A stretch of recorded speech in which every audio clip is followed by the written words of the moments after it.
হলেও গাজীপুরের টঙ্গীতে সিটি কর্পোরেশনের উন্মুক্ত ম্যানহোলে পড়ে নিখোঁজ নারীর এখনও কোনো সন্ধান মেলেনি।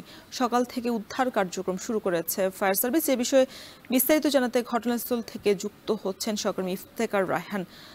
রায়হান, এই উদ্ধার কার্যক্রম কতক্ষণ চালাবে ফায়ার সার্ভিস, আর ঘটনাস্থলের সবশেষ কি পরিস্থিতি বিস্তারিত জানাবেন?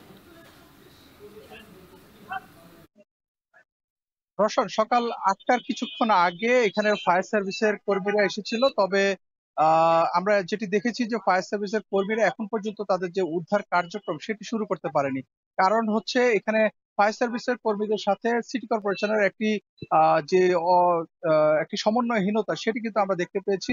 এবং আমরা দেখছিলাম যে তারা অপেক্ষা করছিলেন যে সিটি কর্পোরেশনের কর্মকর্তারা এখানে আসবেন এবং সিটি কর্পোরেশনের কাছে তারা সহযোগিতা চেয়েছেন। এখানে যেন এক্সকাভেটর অর্থাৎ ভেকুর সাহায্যে যেন এখানে যেই জায়গাগুলোতে অর্থাৎ ড্রেনের মুখগুলো যেখানে অর্থাৎ যেখানে বাঁক নিয়েছে সেই জায়গাগুলোতে তারা স্ল্যাব উঠিয়ে তারপরে সেখানে তারা তাদের যে উদ্ধার তৎপরতা সেটি চালাবেন। তবে সেটি করার জন্য যেই তাদের যে সাপোর্ট দরকার, সহযোগিতা দরকার, সেটি কিন্তু ফায়ার সার্ভিসের কর্মীদের কাছে নেই বলে তারা সিটি কর্পোরেশনের সহযোগিতা চেয়েছেন। তবে এখন পর্যন্ত সিটি কর্পোরেশন শুধুমাত্র পরিচ্ছন্নতা কর্মীরা এই ঘটনাস্থলে এসেছেন। তবে তাদের যে যে ভেকু সহ অন্যান্য যে সরঞ্জাম সেগুলো কিন্তু এখন পর্যন্ত আসেনি।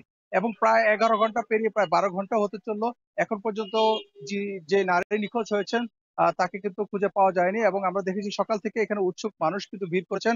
এবং আমরা এখানকার স্থানীয়দের সাথে কথা বলেছিলাম। আমরা এখানে এসে দুইজন স্থানীয় লোকজনের সাথে কথা বলেছি। তারা মূলত যেই নারী নিখোঁজ হয়েছেন তার কলিগ হিসেবে তারা নিজেদেরকে দাবি করছেন। তারা বলছেন এখানে তাদের একটি ওষুধ কোম্পানির একজন রিপ্রেজেন্টেটিভ, তিনি ন্যাশনাল সেলস ম্যানেজার হিসেবে কাজ করেন।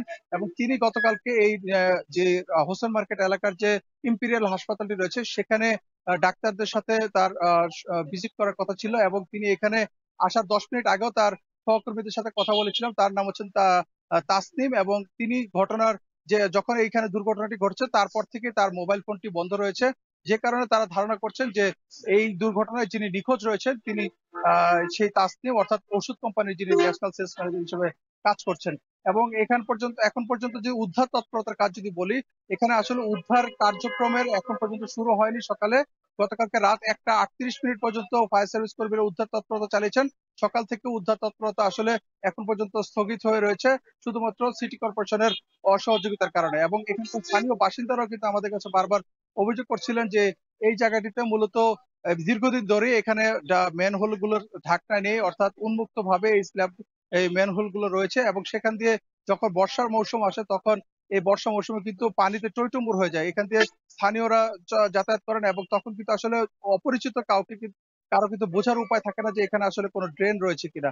তো যে কারণে এই জায়গাটি নিয়ে এখানকার স্থানীয়রা বাসিন্দারা কিন্তু ক্ষোভ প্রকাশ করেছেন সিটি কর্পোরেশনের প্রতি। পাশাপাশি এই যে ইম্পেরিয়াল হাসপাতালটি রয়েছে সেই হাসপাতাল কর্তৃপক্ষের কাছেও স্থানীয়রা কিন্তু বারবার অভিযোগ করেছেন তারা যেন সিটি কর্পোরেশনের সাথে সমন্বয় করেন, কিন্তু সিটি কর্পোরেশনের সাথে তারা সমন্বয় করেননি বলেও কিন্তু অভিযোগ রয়েছে। তো সবকিছু মিলিয়ে বলা যায় যে এখন পর্যন্ত উদ্ধার তৎপরতা কিন্তু শুরু হয়নি। এই ছিল আমার কাছে গাজীপুরের টঙ্গীতে যে উন্মুক্ত ম্যানহোলে নারী নিখোঁজের সবশেষ তথ্য। গাজীপুর থেকে যুক্ত ছিলেন সহকর্মী ইফতেখার রায়হান।